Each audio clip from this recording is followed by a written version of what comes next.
Day 5 in the Purpose Driven Life is all about how you view your life and talks about metaphors in our lives. And one that I've been thinking about a lot in the last year or so is how my life is like what my husband does with his wood. And so I'm going to try and explain that to you as I go along here. My husband's a woodworker, and he can go out and take pieces of wood like this. And, he has such a good eye for wood now that he can really tell, a lot about a piece of wood, even in this state. To me, this is just a piece of wood. But he can go out there and he can say, that's going to be beautiful. And God is just like that with us. He knows what the potential that we have in our life is when it's even looking as rough as this is. And so he takes a piece of wood and he puts it on his lathe. And he takes some sharp tools.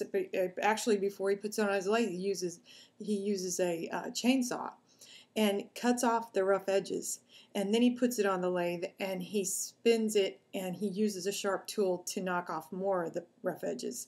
And, that's part of the process of our growing up in Christ, is that he's always working on us to cut away the stuff that isn't necessary, the stuff that isn't supposed to be in our life, and build our character.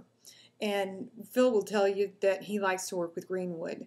It's easier to work with. It comes off smoother. And, that's the thing that parents should know. When you're training your children, the sooner you do these things, the easier it is for them. And their character is being developed at an early age when they're pliable and they're easier to deal with. And when you get older and you still have these things going on in your life, it's really hard to knock some of it away because it's more entrenched in your life. Now, after he's spun it a while, he makes it get into a shape like this.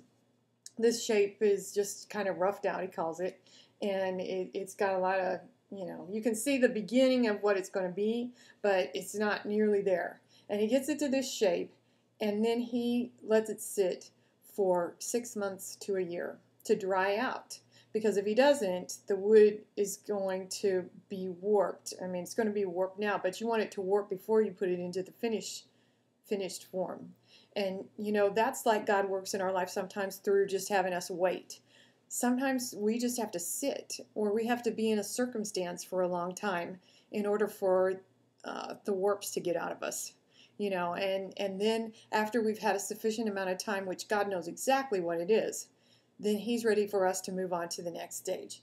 And after Phil gets it to this point and he's ready to go back and work on it, then he's ready to shape it into whatever kind of vessel that he wants it to be. And so he'll take sandpaper and he'll use other tools to get it into the finest form that he can. And then he'll have things that look like this. He'll shape it, he'll sand it, he'll put a finish on it, and then make it just look beautiful, a beautiful work of art. And, they don't always take the same shape. Sometimes they're bowls. Sometimes they're candlesticks. Sometimes they're vases. Sometimes they're large. Sometimes they're small. Sometimes he leaves the bark on them. Sometimes he doesn't.